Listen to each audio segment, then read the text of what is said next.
a venit toamna, acoperă-mi inima cu ceva, cu umbra unui copac sau mai bine cu umbra ta.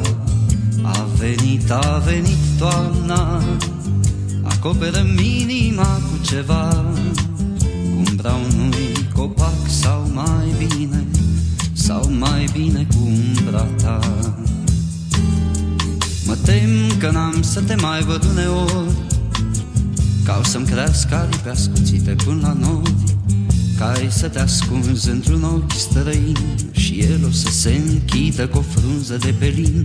Și atunci mă apropii de pietre și tac, iau cuvintele și le nec în mare, șuier luna și-o răsar și-o prefac într-o dragoste mare.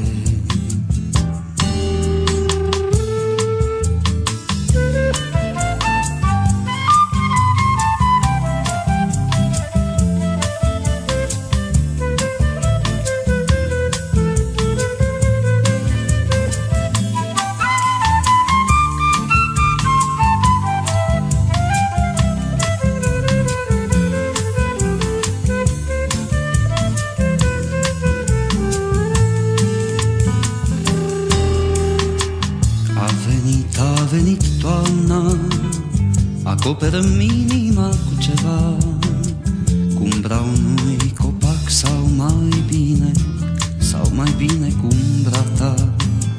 A venit toamna, acoperă-mi inima cu ceva, cu umbra unui copac sau mai bine cu umbra ta.